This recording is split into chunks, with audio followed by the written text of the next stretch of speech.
All right, guys, it's time for the Next Level Guy Show, a men's interview, interest, and improvement-focused podcast featuring interviews with the greats from all industries to help you better your life. Each week, a new episode features an interview with one of the greats, covering all aspects of their story, from life hacks to tips and protocols that have allowed them to live life on the next level. We then highlight concrete action steps that you can use to improve your life. And now, your host, Ian Dawson McKay.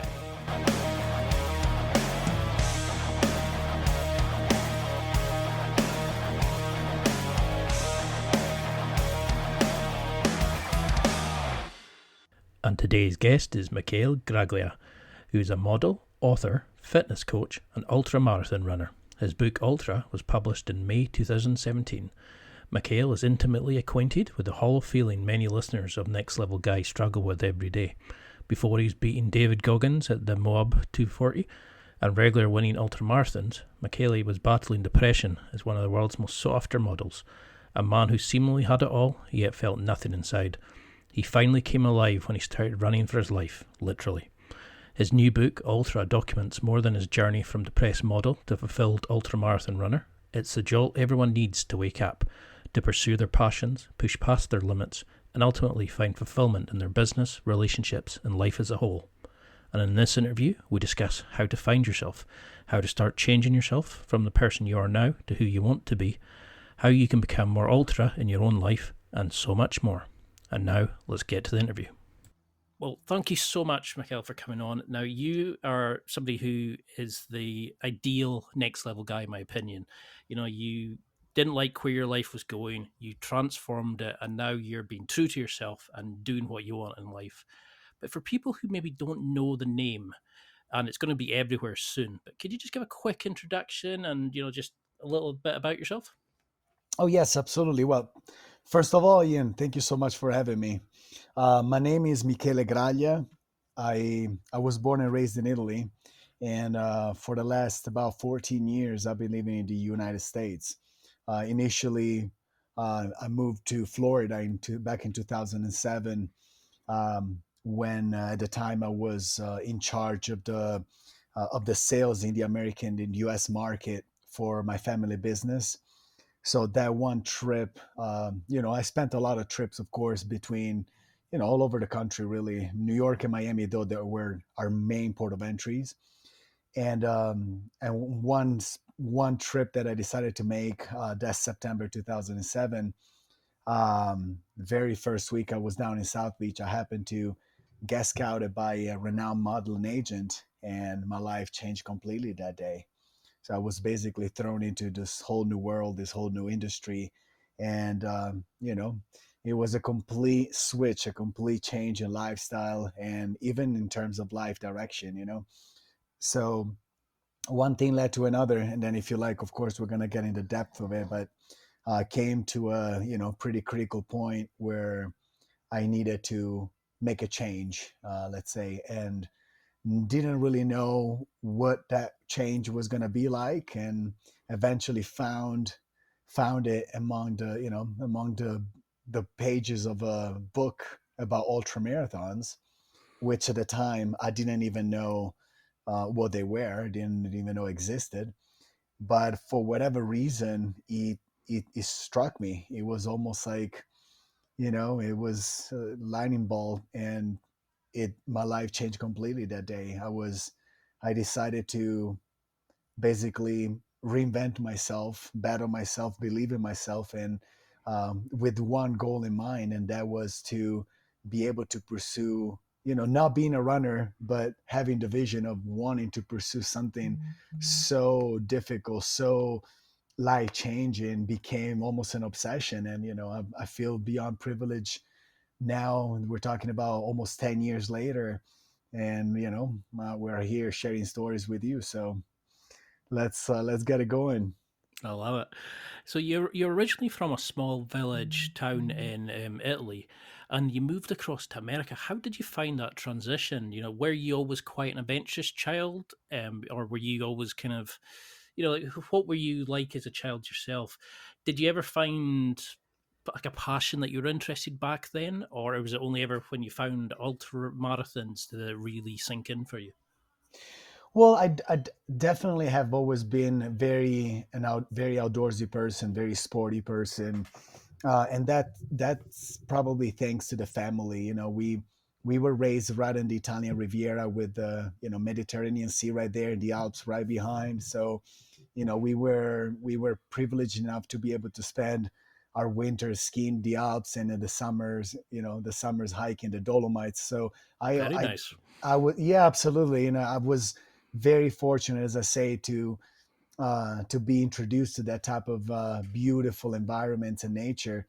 And the family certainly instill a deep passion and appreciation for the outdoors. So, both my sister and my sister is has been a Salomon professional snowboarder for many years, and so we're both kind of pursuing this outdoors lifestyle, and so yeah, of course, when I decided to move to the U.S., my decision was very much business related. I had a career in mind. I had goals of opening branches over here and expanding the business and whatnot, but it came a time that when modeling basically came into my life where I basically had to reinvent myself completely. I was living a completely different lifestyle, a completely different environment from you know, where I was raised into, coming from, as you said, from a small village in the Italian, northwest coast, to finding myself, in the biggest cities, Milan, Miami, New York, and so forth. Working with the biggest brands and biggest names in the industry. It was a drastic change. That of course brought a great deal of rewards and satisfaction at that level, and for a small period of time it did become my main goal, because you know again, coming from nothing and finding myself in the Big Apple working for the biggest names in the industry, absolutely was rewarding. And along with that came the lifestyle that you live in the in that world. So parties, celebrities, the whole socialite and hanging out and this and this and that. So 24, 25, 26 years old, you are thrown into this world, into this glamorous, let's call it that way, world where everything is handed out, everything is given, everybody wants you. You feel like the king of the world. Who wouldn't? But it came a time where it almost came as a realization that what I was doing wasn't reflecting who I was. I didn't find any purpose in what I was doing. I didn't like who I was becoming, because, of course, in the process, to hang out in that type of circles, you getting on with that whole sex, drugs, and rock and roll lifestyle. To then find out that that's fun at the beginning, but then it became a drag. It became very soul depleting. Very, I, I would say, it was demolishing my whole being. And so I came to this breaking point. I i literally i was literally at the brink um of contemplating suicide at some point. And that's a very dark and difficult you know topic to open up to. Though I think it's necessary to share this type of experience, for the fact that I believe that in a way or another, all of us as humans, as human beings, come to we all have to answer that question at one point in our lives. We all come to face ourselves and explore who we are, what we do, and if it's all worthwhile. And at that moment, the moment I would say was the darkest, the deepest crisis in my life, so far at least. I just couldn't find any purpose in what I was doing, and I I just didn't see any way out. That's what I think the main problem is always, like, not seeing a way out. And ultimately, the love of my family and the love of the people around me is what saved me, is what allowed me to kind of reestablish my point of view and my perception of what was going on in that moment. And I just came to the simple understanding that that life just wasn't for me. What I was doing, it was, I did indeed follow that path of, material success and achieving and doing so, reaching a certain social status, reaching a certain amount of material success, and having all the fancy things and doing and living that, you know fancy life, beautiful lifestyle, whatever we want to call it. But you know, I just realized that it wasn't for me. It's not a given. And so that's when I realized that I could change. Not only that I needed to change, but I could make it happen.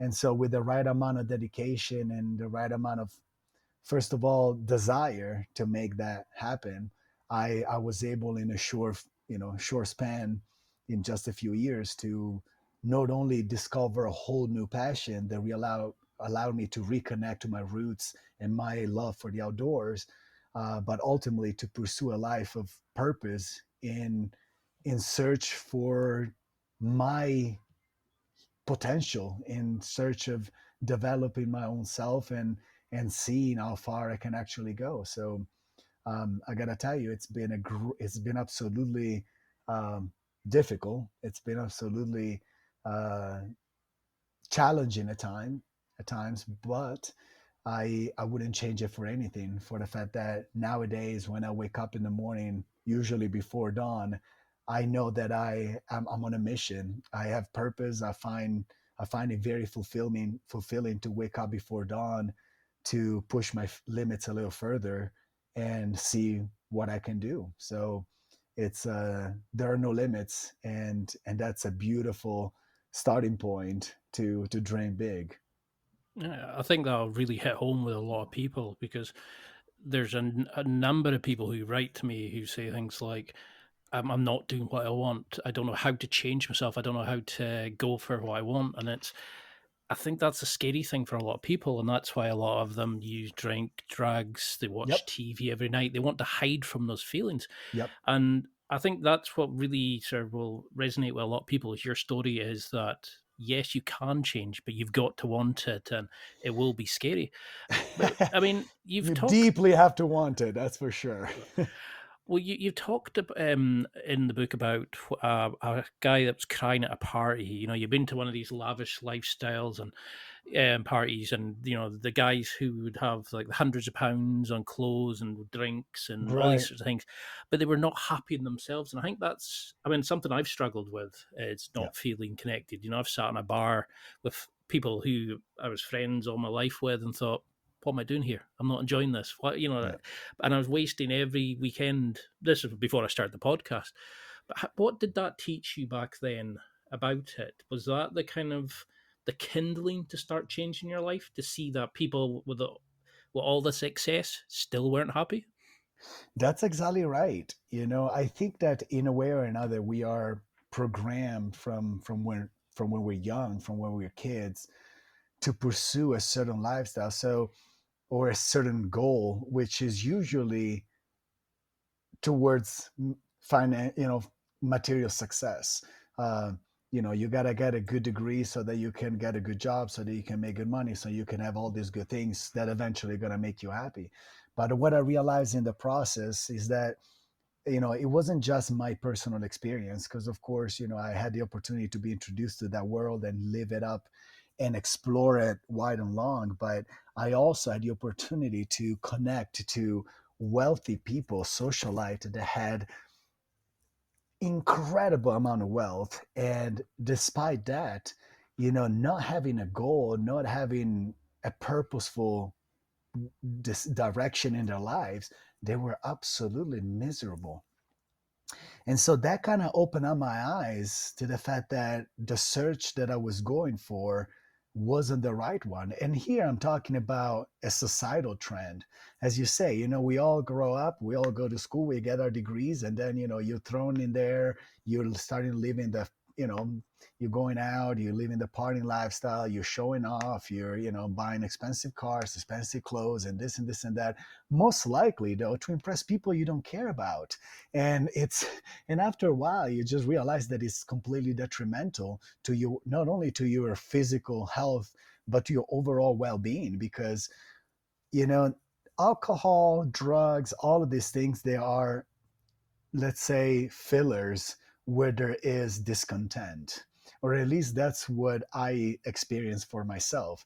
And so I was like, why do I need to pursue this path where I know, I feel that I'm absolutely discontent, I feel that I'm unhappy, I feel that, you know I still got, I have a nice car, I have a nice penthouse. I'm hanging out with the fanciest people I can find around, and dancing on tables with celebrities, and this and this and that. But at the end of the day, I wake up and I felt completely empty, completely alone, completely dissatisfied. So I'm like, so what is the point of all of this? What is the truth? I guess there is not an absolute truth, because there's absolutely people that could find enjoyment and live that lifestyle for a long period, but it just didn't work for me. So um, again, I believe that, as you just said, there's a lot of people that live this in this situation that acknowledge the fact that they are discontent, and they wish they could do something more in their lives, because there is a lot more to our lives, if we allow ourselves to explore our realms and explore our possibilities. We often tend to believe that we're not smart enough, good enough, or strong enough to pursue whatever dream or vision that we have. But the trick is to shut down those negative thoughts and begin a journey. You'll never know how far you can go if you don't actually start. So the one thing that I'm, let's say, proud of myself, if you allow me, is that right from the get-go, I was committed. I was completely dedicated to making it happen. I didn't know how, I didn't know when. And even though it was the wildest and craziest dream, wanting to become a professional ultra runner and wanting to pursue this life of adventure and exploration was so far off from what I was doing that, for most people at the beginning, they were like, it's absolute madness. It's not like it's something close that you can kind of transition to and keep going. It was almost like dismantling completely who I was and betting on something completely different. So a whole switch of lifestyle, a whole switch of vision, a whole switch of everything. And so here I am sharing my stories and telling you that it is possible. If I did it, anybody could do it. And here we have a spectrum, again, of absurd, extreme living the modeling lifestyle and partying lifestyle, to reinventing myself, being a long distance runner and living, a life of exploration in a completely different direction. So if I did it, anybody can do it. I think that'll really sort of resonate with a lot of people, because that's definitely something a lot of people feel. It's that I'm not meant to be here. Like, I'm Yeah, meant for something else.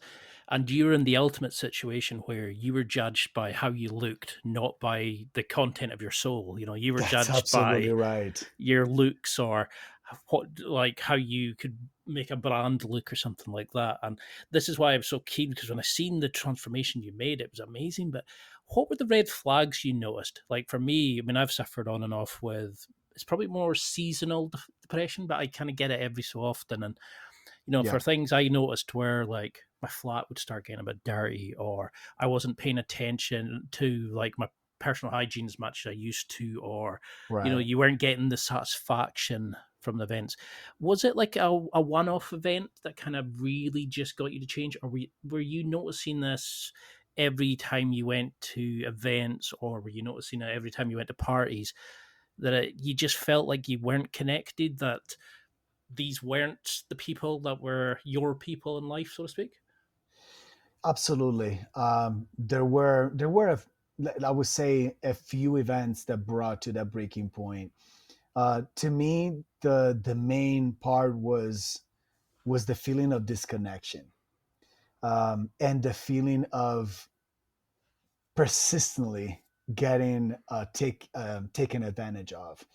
When you're in that position, uh, there's always people that are willing to do something extra to get a certain job or whatnot. And so, I was really fed up with that type of environment where there is no respect for the other person. As you say, there is a great appreciation for how you look, but not who you are.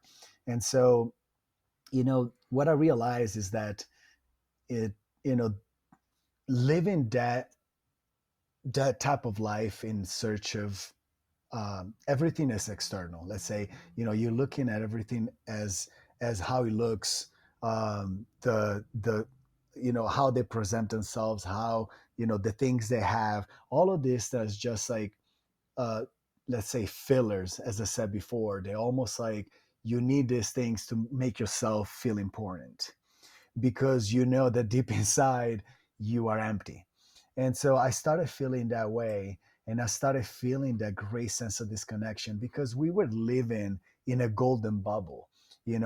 Especially at the time here, we're talking about 2008, 2009, 2010, 2011. Those years were massive economical crisis.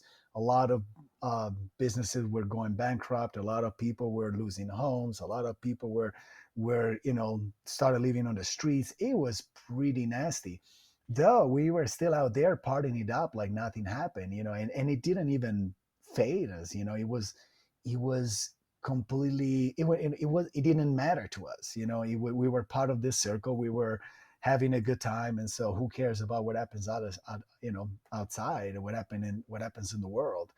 And so all of this situation to me kind of collided, uh, specifically one spring night of 2009. I had just moved to New York. I got invited to yet another celebrity field party.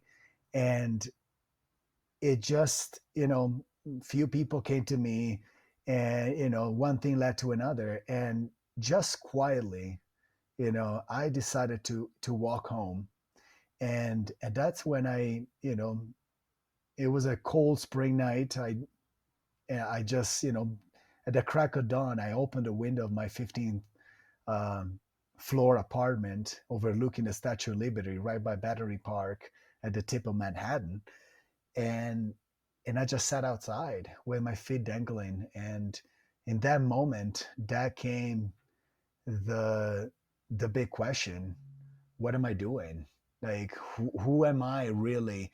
And I just understood that everything wasn't working. I just felt a great sense of disconnection outside, and that reflected as a great deal of disconnection inside. So my whole world was shaken that moment.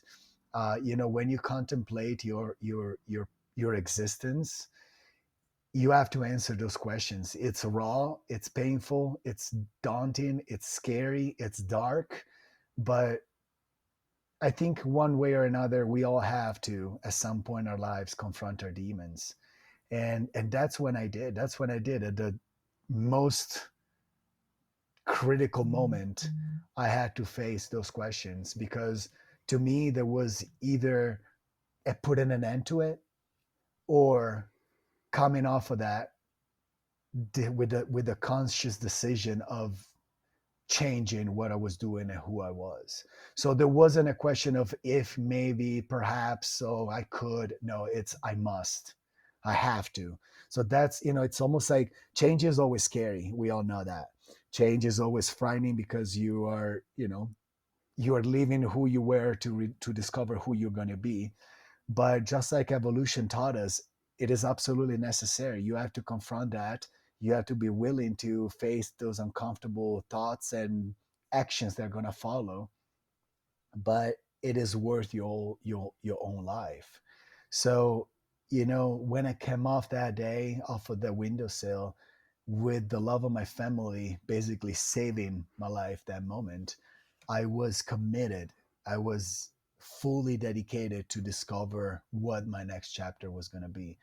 So as I said, it wasn't just a discontent, or oh, I need to make a change just because or whatever, I don't like what I'm doing. No, it was the most critical moment in my life where I had to pick myself up, literally change my eyes, the way I saw the world, and basically trace it all back to my roots.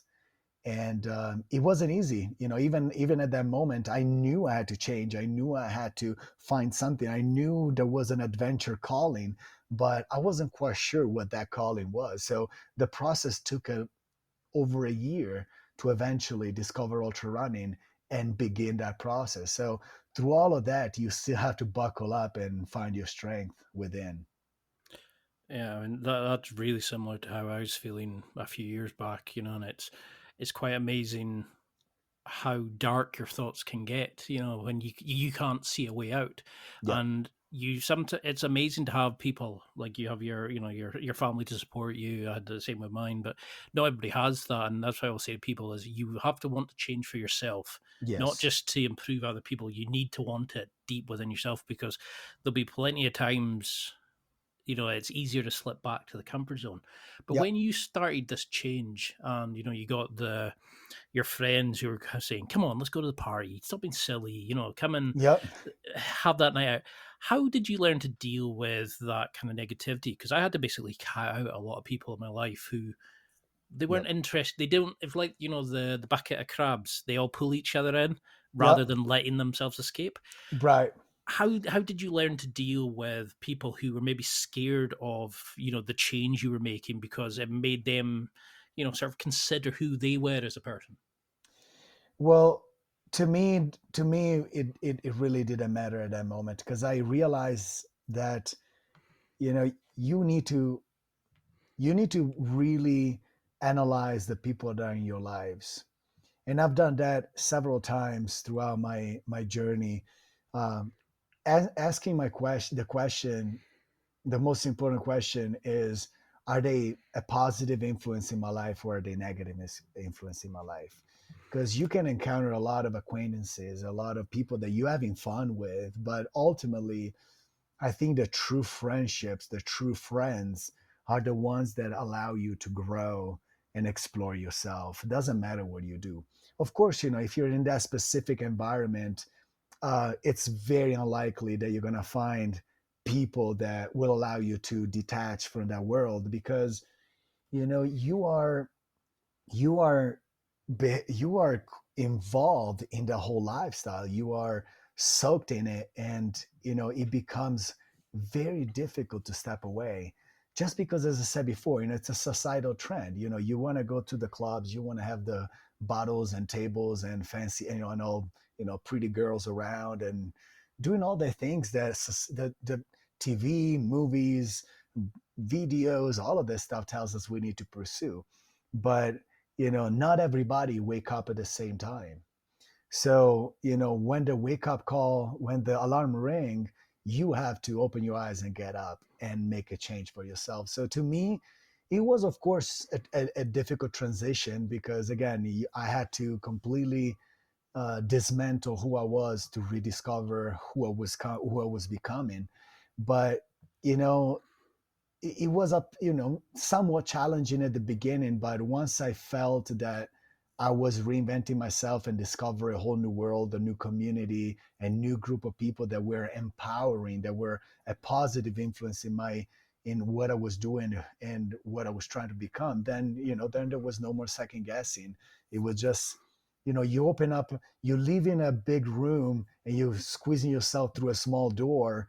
You never know what's on the other side, but most often, you're always growing. And so the room on the other side was way bigger than the one before, and full of people that were a positive influence in that journey ahead. So, you have to trust. there's no answer. There's no one way, one solution fits all. There is, just the experience that you have, and carving it the way that your vision is taking you towards. So what I just realized is that we cannot control anything. We just need to be willing to venture in the unknown, because that's literally what you're doing. As you said before, it could be easy to just fall back and stick to your comfort zone and stick to your false sense of securities. But how long is that going to last? That's just going to bring you back to your miserable self, that eventually is going to collide again in another deep depression or crisis further down the line, because you never ever are willing to confront that thought of reinventing yourself and venturing the unknown. So um, it's almost like I take life as an adventure. If you don't push past certain limits, you're never going to find out what you're capable of, how strong you can be, how resilient you can be. Those are all things that you cannot experience sitting on the couch and going to the pub and getting drinks and chatting about soccer with friends. You know what I mean? And here I'm just making an example as an Italian. But and I think a lot of our British people can relate, but you know what I mean? It's very narrowing. The whole life experience become very narrow. You don't allow yourself to spread your wings and see what you truly can do. And to me, that became almost a life motive. Because that's what I say to people is, if you're waiting for that moment when you're not going to feel the fear, it'll never come. You're always That's going to feel right. it. But I've noticed like top performers will actually stop and say, I always feel it, but I learn to actually understand what it's trying to teach me, or I use it as a positive. That's the moment I can switch on my go face and just go for what I want. And Yeah. that's where you need to actually want to make the change, like a true change for yourself. And Yeah. like you said, is it's possible to do it. You need to want to do it, then you figure out how to do it. But That's first, you need exactly to. right. You need to move the first steps.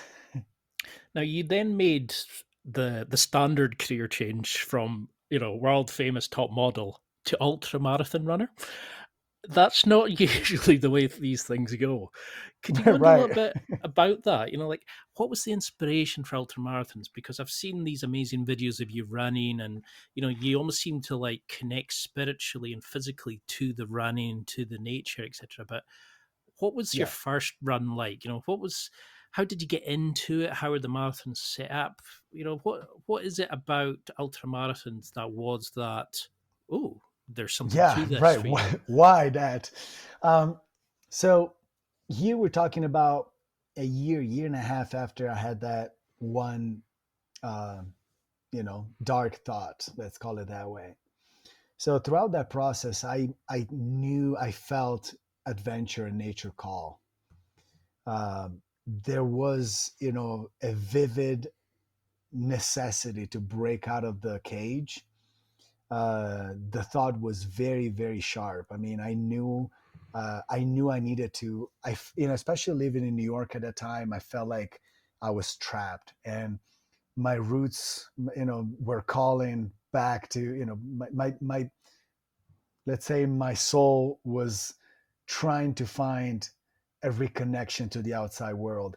And so I started getting, started dipping my nose in a lot of adventures, readings, and, books of all kinds of people climbing big mountains, rowing oceans, swimming big rivers, and this Hmm. and this and that. But none spoke to me. They were all fascinating.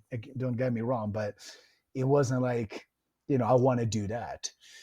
And until Christmas time 2010, I stumbled upon this book by Dean Karnazes called Ultramarathon Man.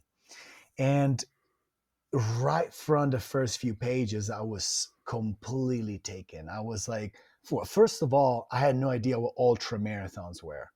We all know what marathons are, those 26.2 classic distance of, what in the past was considered a human limitation, the human potential, a true test of, our endurance.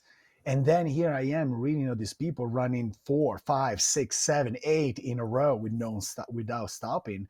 And so that kind of obliterated all the concepts of, perceived limitations that we put on ourselves.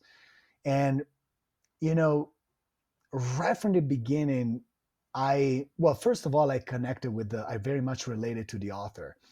He speaks of his story in this book, coming from a successful businessman working for a famous, for a big Fortune 500 company, having reached, he at 30 years old, he had reached his, all the goals that he set for himself, the material success, the fancy cars, a nice house, and this and that. Yet he found himself to be at his most miserable point. And I was like, oh boy, here's like talking to me. I'm like, coming from a different industry, from a different career, but we came to the same conclusion. And so I was like, well, he was able at 30 years old to pick himself up, reinvent himself, and pursue that life as a career, as not necessarily, you know, to see as a way to make money, rather a way to live life fully. And that's what I was like, wow, this is absolutely fascinating. This guy came from not being a runner, being a rich business guy, to completely drop everything behind and pursue a life dedicated to adventure and exploration of the human potential. So that tingled my appetite even more, because here we're talking about expressing yourself at the highest level. You're not doing anything measuring how hard you can do it. It's not like how fast you can do it. Here we're talking about an absolute concept. Here we're talking about pushing your body beyond all the perceived limitations. See for yourself how far you can go. And in the process, as you say, it almost becomes like a spiritual journey. You are connecting within and developing the inner connection and exploring nature. You create a deeper connection with everything around you that expands well beyond your understanding and consciousness and awareness, and allows you to create almost like a connection with it all as a one. So it really, really, really opened up a whole new horizon, a whole new understanding of my place on this planet. And this became my goal. This became my vision. I was like, if he did it, I can do it too. And so I was committed. It's time for a quick break. There are millions of potential products to buy, so how do you know which ones are worth your hard-earned money? Simple. You go to nextlevelguy.com/affiliates and explore those that will transform and improve your life. You'll find deals, listener exclusives, and special offers with some great companies. Recommendations are 100% honest and only on items Ian has tried or believes in. The companies showcased will make you a better man in all areas of your life. Simply go to nextlevelguy.com/affiliates and level up. Because that's really interesting. Because like one of the big sort of recommendations, when you get depressed is, apart from like saying go on antidepressants, is they'll say things like go for more walks into nature, because it allows you to disconnect from technology, but to actually get back and sort of center yourself into the world. And I found that in a lot of the videos I was watching of you, where you were showing that the work, it was almost like a spiritual thing you're running. It allowed you Yep. to disconnect from the noise and actually just shut off all the other noise in your head and just let yourself connect to nature and Yep. connect to the running motion and find yourself in the quiet. Is that how it was for you? Do you find, do you think everybody should take up running, or do we all need like a big event like that where we can focus ourselves? Or is life about continuously challenging ourselves? I believe the latter. I believe it's about, I wouldn't say just challenging ourselves, because of course that's where you find your strength, and that's a beautiful experience. But to me, I believe that running at the beginning became an escape that slowly morphed into a pursuit. So there's a switch in direction, just like I think it's necessary for our society to switch the direction that we're going, in the sense that, picking up from what you said, a lot of people suffer with discontent and depression. And one of the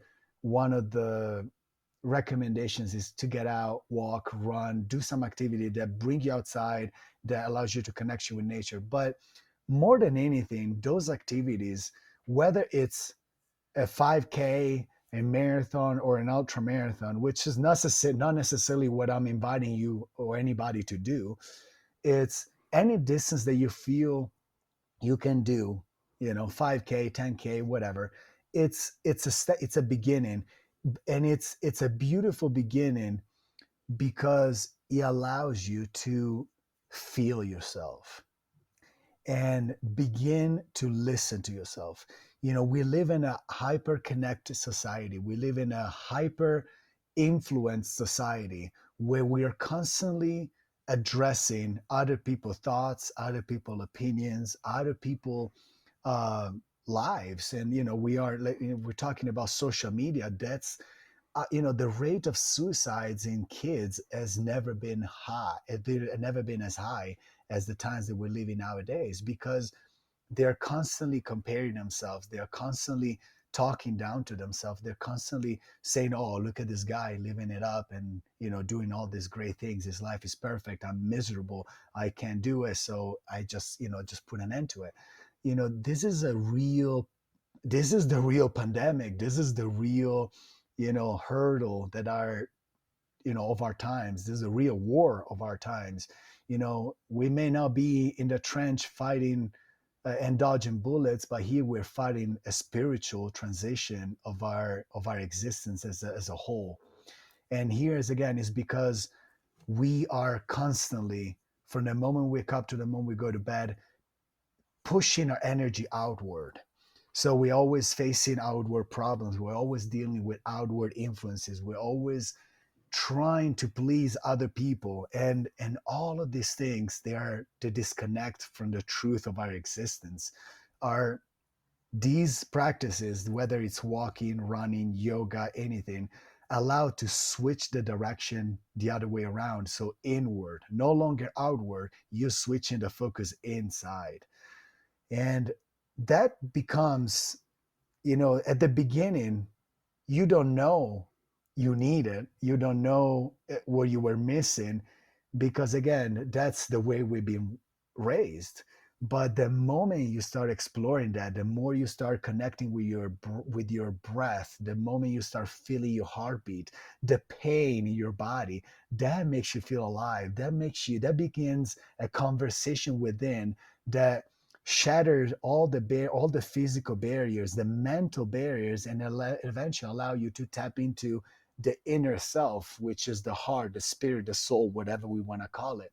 And that's when the magic happens, because the more you do it, the more you understand it. The more you understand it, the more you practice it. The more you practice it, the more it gives you results.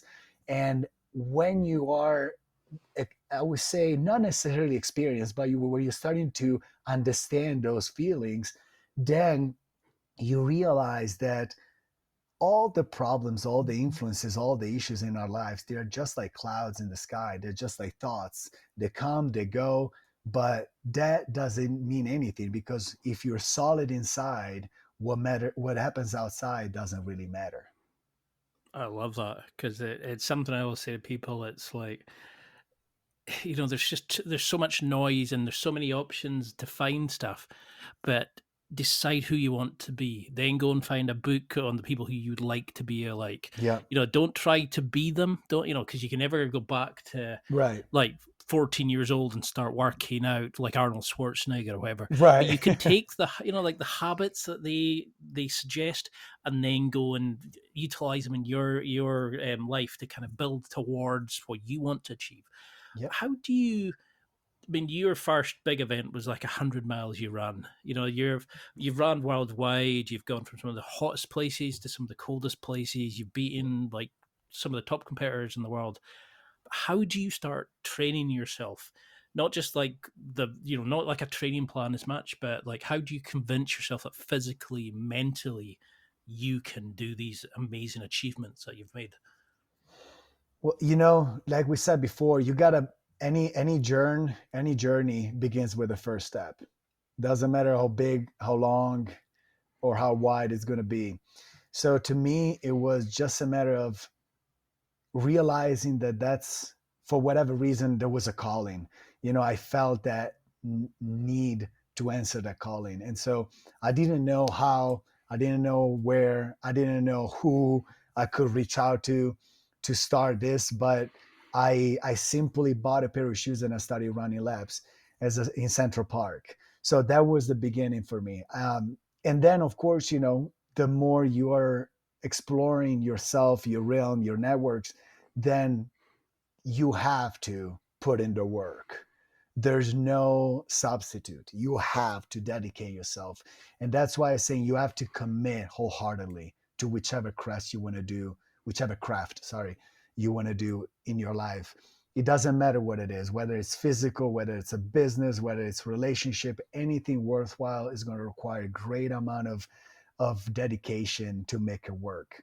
And so I started off, just I had no friends or nobody I knew in the marathon world. I didn't know any ultra runners. So I started where, the easiest place I could, the internet. I started doing ton and ton of research. I started reading books. I started watching documentaries. I started checking out articles, blogs, whatever I could find, I put my hands on. And slowly, I started to drift towards this. I started lining up the sources that I could pick from, that I could draw inspiration and knowledge from. And so, that way I started, first of all, I had to have a goal. So, my biggest goal, of course, has always been in this past year, has always been to establish myself so that I could pursue this as a profession, so that it could be my life. But that's a faraway goal. You have to set intermediate goals. And the first intermediate goal was, of course, to sign up for a race and see what I could actually do. Because, you want to be an astronaut, but first you got to learn how to ride, to fly a plane. Then eventually, you build your resume, you build your knowledge, you build your things and grow from there. But for me, it was signing up to the first race. And as you said, I knew, running was just a mean.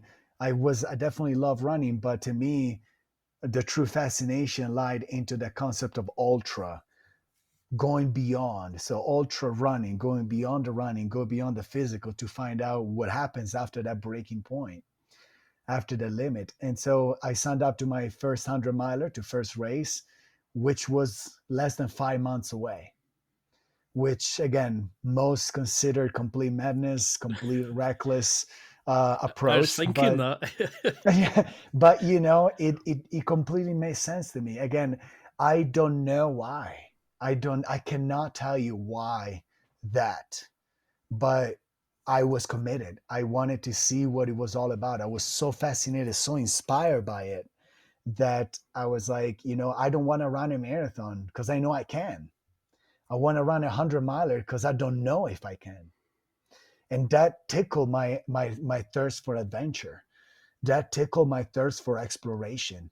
Here, we're no longer talking as outward exploration. We live in a time where all the land have been explored, all the seas have been crossed, all the islands have been found, all the big mountains have been tagged. Here, we're talking about self-exploration. Here, we're talking about the exploration of the human potential. So that's what drove my decision to just challenge myself and see what I can do and if I could do that.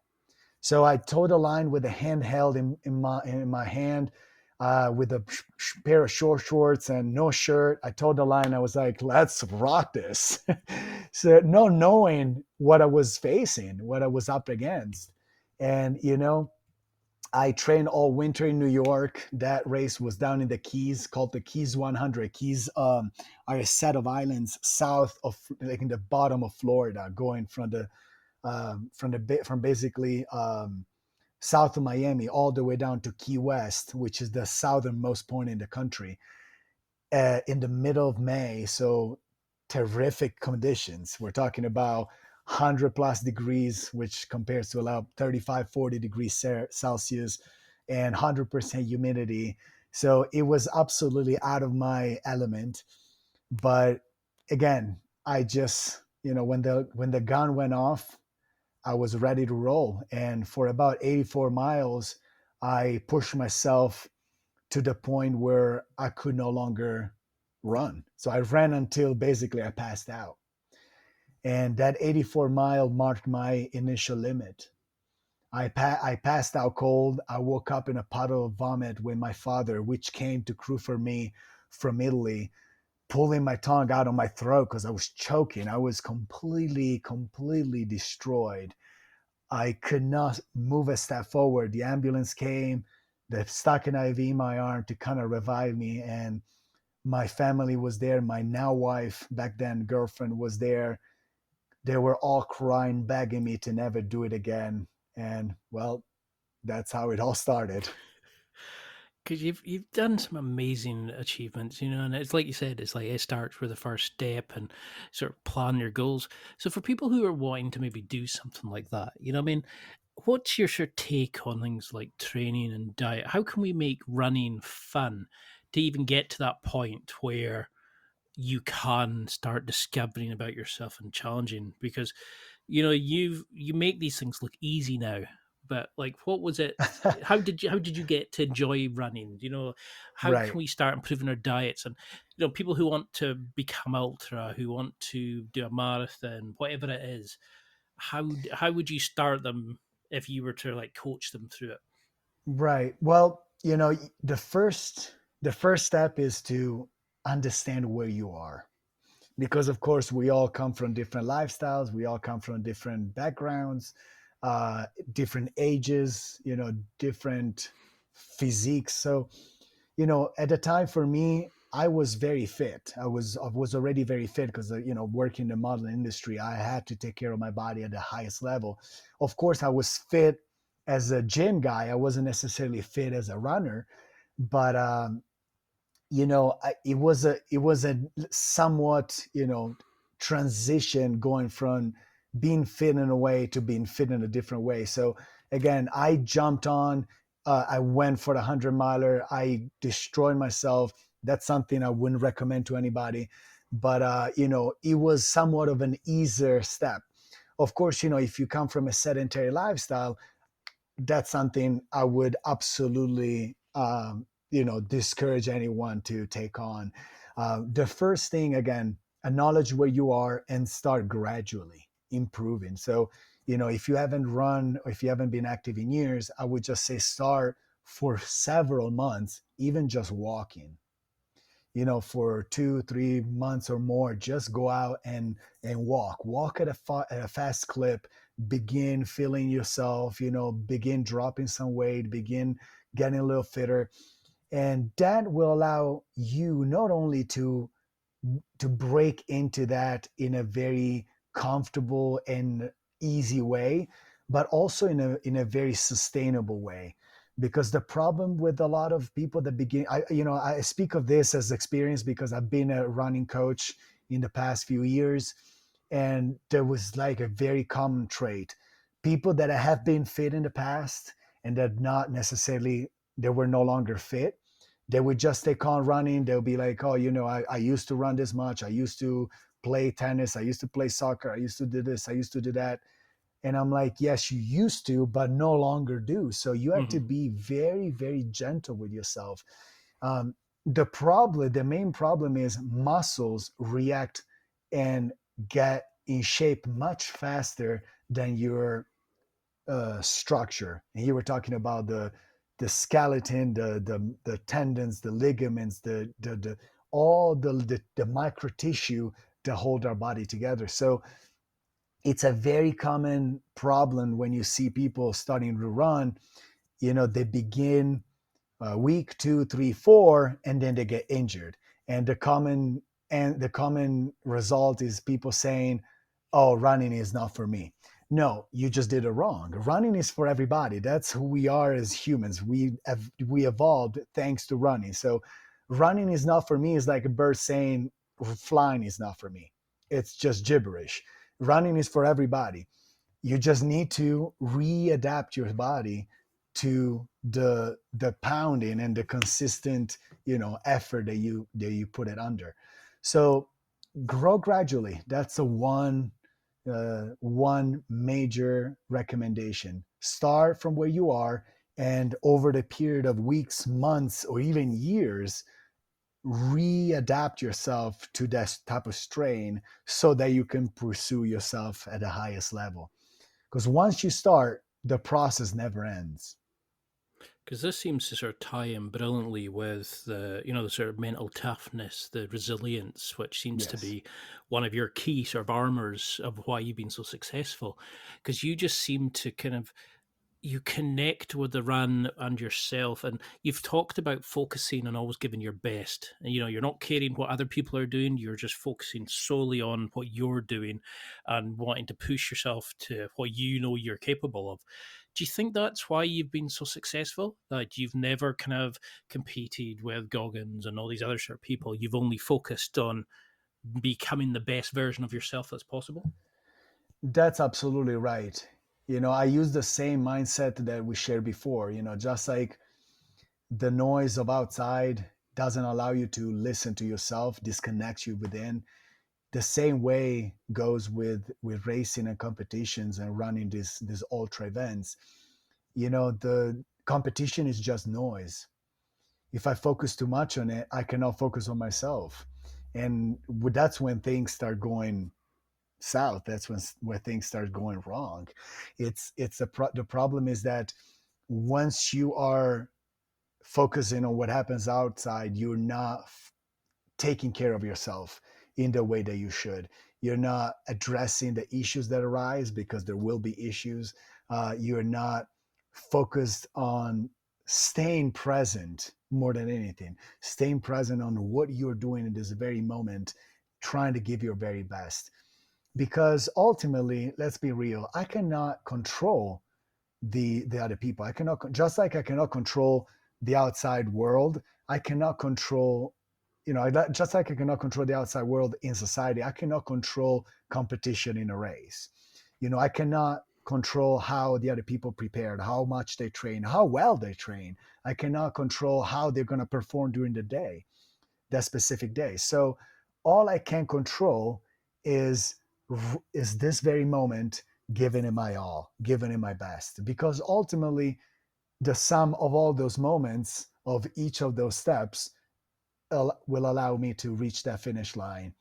And that's become a very very much like a, you know my main strategy. It's become my motto. It's become my mantra going into all these events. Which, I bring with me this very common phrase, right here, right now. A very nice song too, by the way. Uh, and keeping it keeping the mind under control is the main goal. Being very mindful, being very present, and that to me has been the key, uh, the fundamental key to all these endeavors. Because something I was amazed at was like your physical strength, but also your mental strength. You were running like hundreds of miles, but you were coming up with like you tweaked a muscle coming down a couple of stones, or you were running on sand dunes in extreme heat, so you were dehydrated. You've talked Yeah. about hallucinating during races. You've barely managed to get a power nap on the side of a road and not stopped for like a couple of days. How do you train that part of your brain that just says we're not giving up? Yes, it's easy to just, put my hand up and say nope, not doing this anymore. Yeah. How do you deal with that niggling injuries? How do you deal with, when your body's screaming to stop? It's saying you've pushed me to the limit. How do you find that extra 10%? Or, they always say like when you feel like that, you're only like 40% done. You've still Right. got plenty more. How do you tap into that? Because you just seem to go an extra gear when you want, you level up when everybody else seems to be struggling. It's really about quieting the mind. We often speak about mental fortitude, mental toughness. We always stress the power of the mind, but the mind is just a tool. There's a great saying that I often share: the mind is a great servant, but a terrible master. Mhm. The terrible master is the fact that um, if you allow the mind to make decisions, it will always take the easy way out. That's a evolutionary trait, um, of our brain. So, when the going gets tough, I tend to release all the resistance. So I tend to accept the pain as part of the process. I know that I signed up for this. I put myself through this. The biggest question that you always have to answer is the why. So here I work on transcending the resistance of the mind, and I tap into something deeper. That's again, it kind of circles back to what we're talking at the beginning, where ultra marathons become a spiritual journey. Once I tap into, once I break the physical barriers, we're all going to break through the physical barriers, and we're going to come to a point of resistance. And that's the resistance of the mind. So you don't have, you shouldn't, or at least that's what I do, use or fight the mind. Rather, you should transcend it. So you're simply accepting the pain. You're simply accepting the fact that that's what you're doing, as part of your experience, as part of that journey, and tap into something greater, something deeper. Here we're talking about, again, the heart, the spirit, the soul. So what is the why that fires you up? What is the reason why you're here doing this? And if your why is strong enough, is the reason that why you're doing this thing is strong enough, then un, you're tapping into infinite possibility. When you tell me you're at the breaking point and then you only 40% in, wrong. I'll just say you're just the beginning. Mhm. So, if you start with this mindset, all you have to do is control topping off your energy levels and deal with, of course, sleep depletion. Otherwise, you could keep going forever. Because I think that's something that a lot of people with depression, OCD, like diagnosed for mental health conditions, have discovered is the brain is an amazing thing, but when it starts talking back to you and Yep. becomes its own internal critic or only focuses on the negative, it Yep. can be soul destroying. And it's really difficult to live life putting a smile on your face when you're going and speaking to people who are only interested in how you look or what Right. gigs they can get you to go to, or how they can use you as a sort of person. But Yep. what has this taught you, this whole sort of transition about life? What has ultra marathons taught you? Have you found who you are, do you think? And what's sort of motivating you to keep going? Because you've achieved so much now. What is it about it that makes you still think, yeah, I want to try another one, do another one? Are you discovering who you are, or are you really just wanting to push to your extreme limits and see what you're capable of? What's the motivation for you? Well, I gotta tell you, it's the life direction.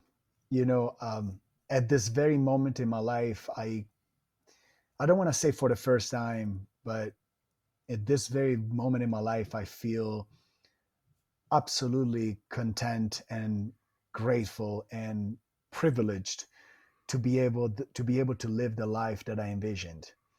I was able to carve those experiences into my journey, and that's one of the biggest fortune and privileges that I can think of. When it gives you purpose. At least it gives me purpose. It gives me fulfillment. It's not about, you ask me, what is the motivation? The motivation always morphs, always changes, for the fact that, what fired me up 10 years ago when I started, was completely different to what's pushing me and what's inspiring me right now. I think that behind all of it, there is the fact that it's it allows me to explore myself, to expand myself, to grow, to better myself. So I don't want to say, as it's a very difficult concept, for the fact that it does make me a better person. It does allow me to expand myself, both on a physical, mental, and spiritual level. So it's not an outside pursuit. I'm not in it for the money because, of course, you can imagine I could have found one in a million other careers that could have been more profitable. Starting from my family business where I was at when I started, to fashion afterwards, to any sort of business that I could have created in the past decade. But, you know, that's not a driving force. I'm not driven by financial gain. I'm driven by a purposeful life dedicated to growth and expanding my horizons. And I don't think there's anything more thrilling than that. And do you think that's the sort of inspiration for writing Ultra? Is it the fact that you wanted to show people that it's possible, that you can go from the lowest ebb possible to changing their lives? Or were you looking to kind of, you were at the point where you said you were content, you've got a beautiful life, you've got a beautiful wife, you've achieved so much that you wanted to kind of take stock of it all? What was the inspiration behind the book? Well, definitely the first. I was, I came to understand how powerful inspiration can be. About 10 years, 11 years ago, when I read Dean's book, Ultramarathon Man. That book, his story, his inspiration not only changed my life, but he actually saved it. In the most critical moment, I found a light at the end of the tunnel that eventually opened up to a whole new beautiful world. And so, you know, of course, it was a challenging journey to get to this point, but I feel incredibly blessed to have had the opportunity to write this book, publish this book, and release it worldwide, so that everyone out there could have the opportunity and hopefully be inspired by my story. I'm not necessarily, aiming to inspire anyone to run ultra marathon. Rather, explore the realm, understand what their calling is, because we all do have a bigger calling. We all do have bigger dreams that oftentimes get shut down by the decisions that we make along the way, often driven by search for comfort that we're speaking of before. So, the idea is sharing these stories in, with the hope that people will break through those chains and listen to their inner voice and allow themselves to live a life worth live, to fully live, no regrets, no fear, simply venturing, taking on their own journey and finding out that that's what fires up our human spirit. Again, you're not in it for material gains. You're in it for yourself, for your calling, for something greater than yourself. And ultimately, the reason why I stress this, or at least I try to emphasize the fact that it's necessary for all of us to pursue that, is that eventually you're gonna get financial gains. It's gonna be difficult to get it going, but in one way or another, if you do pursue that vision, it's gonna give you financial gains. But what's more important than that is that once you find who you are and what you're meant to be, and you pursue that path, you open up to a much more kinder and loving version of yourself, because you're grateful. You're grateful every single day that you're waking up, not just punching in and clocking in and making the money to make it to the end of the month, but you're waking up with fire in your stomach that you want you go get after it. And being so grateful will allow you to expand that to a highest level and be able to change the life of others, be able to inspire others, be able to contribute at the highest level. And to me, there's no better way to live life than this. I love that, because that was something that came across in the reviews of the book, where people saying, I'm not interested in running, but his story was so inspiring but it also showed me how to change it for myself. And I think that's the good thing about the book, is it's not just, oh, this is what he did, this is his story. Yeah, it's also a lot of motivational stuff through it of how you can do it yourself. And That's I think right. that's why it kind of really hits home with people. So, how would you advise people to use the book? Is that a case of just read through it, find what they want to do, and go for it? How would you deal with somebody who came to you and said, "Love this, but how do I use this to find my own purpose?" Right. Is it, just a case of reading it and getting inspired, or would you advise them to use it in a particular way? Well, I think that it is very clear in the first chapter of the book. I state this is not a book about running. So it's a very straightforward message right there. Running, ultra running in the specific is a tool. It's a Mhm. means for me to achieve something greater. And so the lessons that we share through, of course, racing and running and adventures are just uh, the means to share a bigger message. So as I said before, I'm not trying to inspire anyone to run ultra marathons. Far from that. But take those lessons and apply it to yourself, because there are some fundamental lessons that you can transcend, that you can use and transcend the sport, the discipline, and apply to any endeavor in life, whether it's career, personal, relationship, sports, whatever it is. The broader message is the one that you have to break those barriers, because all the limitations that we give ourselves are just perceived limitations that we set for ourselves. Those are not the absolute truth. We are all capable of extraordinary things. All you have to do is believe that you can. And if you do, you will. And have you ever spoken to Dean? Have you ever told him about the impact his book had on you? And did the book, while you were writing your own book, did it ever kind of help you come to peace with a regret you had from the past, or make sense of something?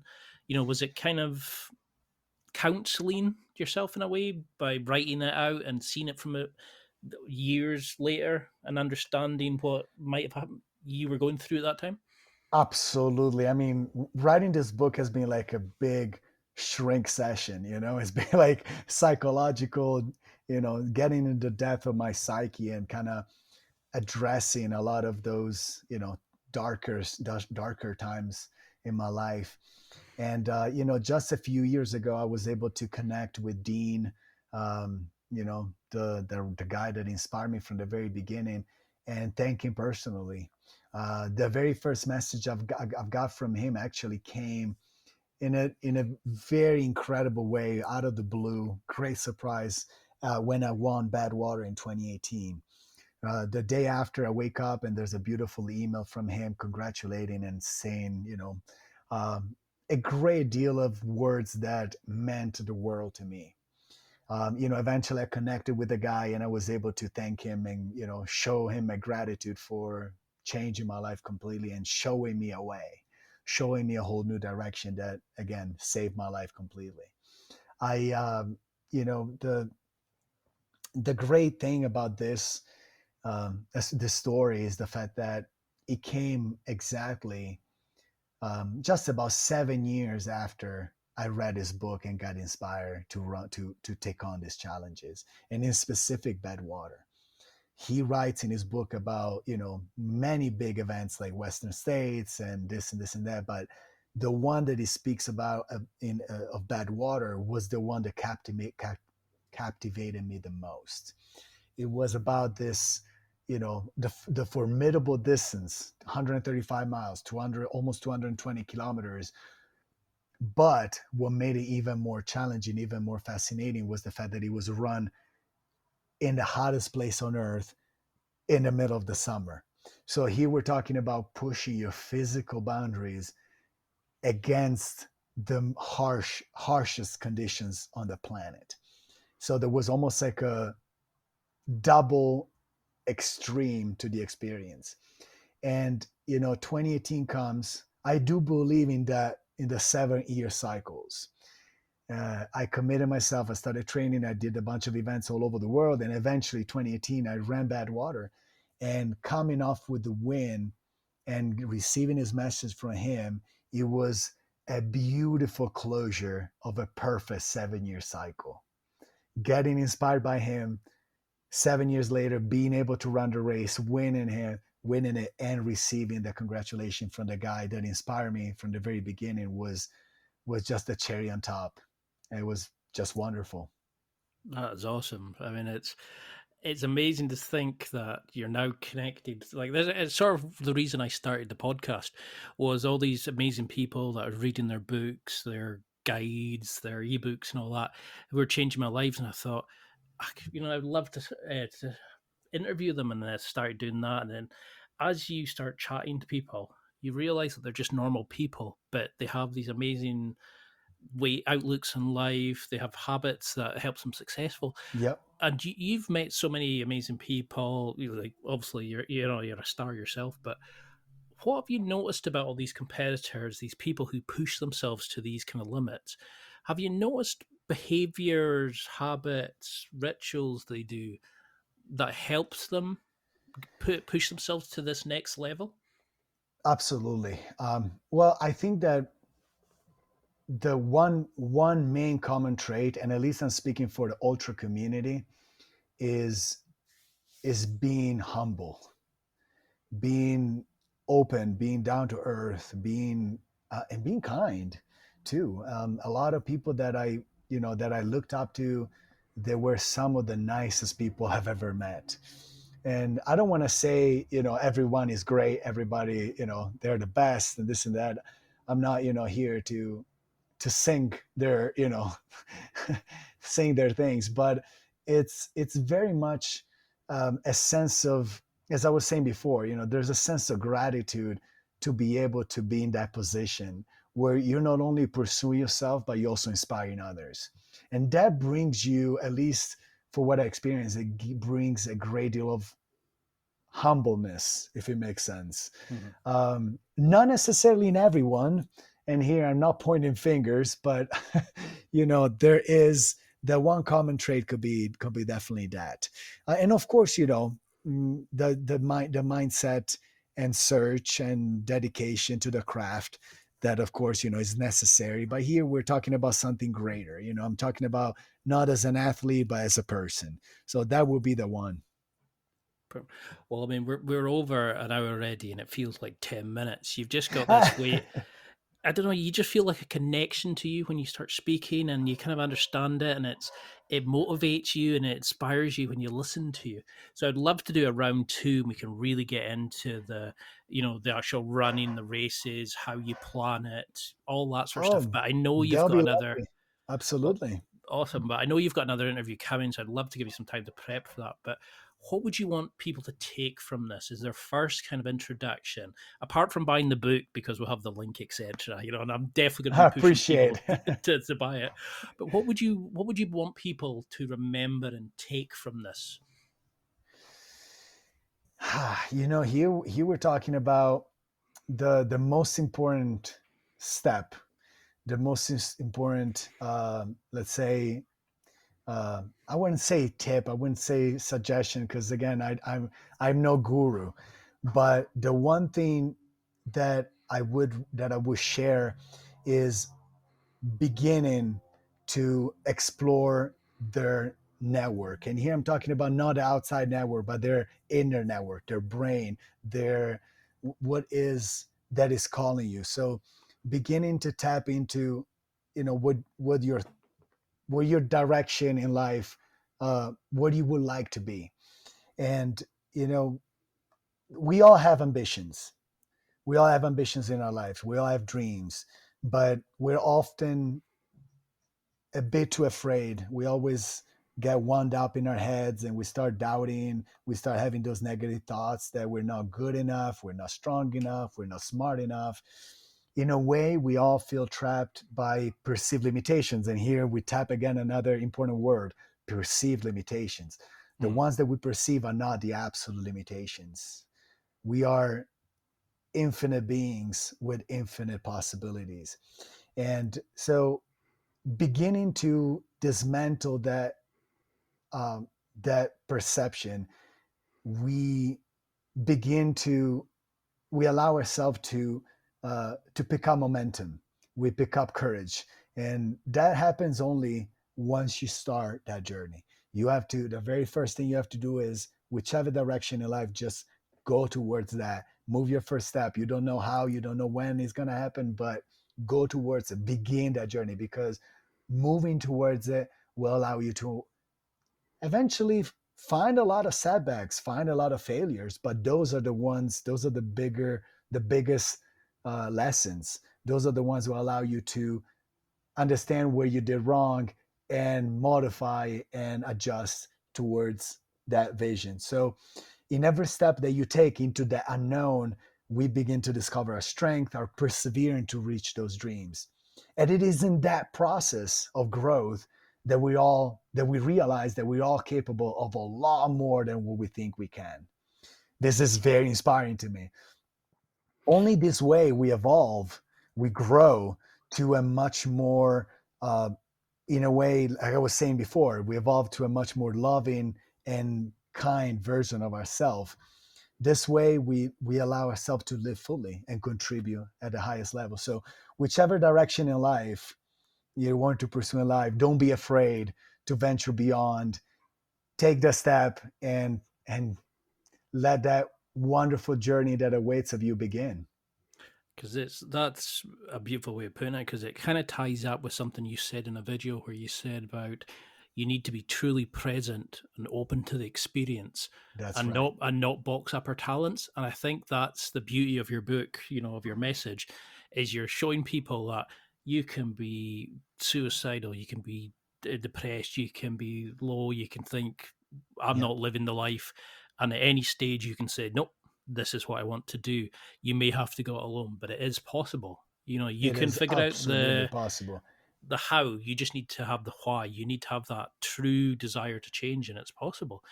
But I mean, until I can get you back on and we can do a round 2 and really go into this, can you tell people how they can find you, how they can connect with you, where we can get the book, where we can, I don't know, maybe you're having any sort of speaking events, those sorts of things, because I know you're going to get some massive fans from this, but how can we keep in touch with you and what you're doing?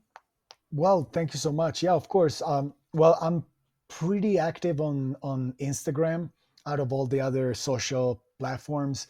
My handle on Instagram is at Mickey, Mickey, and then my last name, Graglia, Graglia. You can also check out my website, michelegraglia.com. And the book, can be accessed directly from my website, or you can just search it on Amazon, and that will be able, you'll be able to get it basically worldwide. So anywhere you are, they'll be able to get it to you. And, as of right now, I shut down all the speaking engagements and personal appearance meetings, let's say that way, just because I'm entering my focus racing season.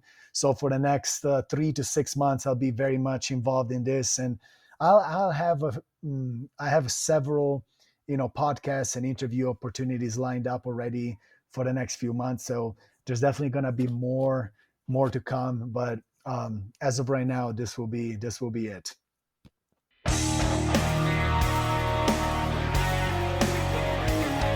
Well, that's it for another week. And thank you for listening. It's now time to take what you've learned and use it to develop and enhance your life with the key points mentioned. Listen, try it, embrace it, use it, and crush it. Now's your time to hit that next level in your life. If you liked this episode, then please leave a comment on the show notes or a review of the show on your podcast platform. Everything helps evolve the show. Until next week, keep seeking the next level in your life.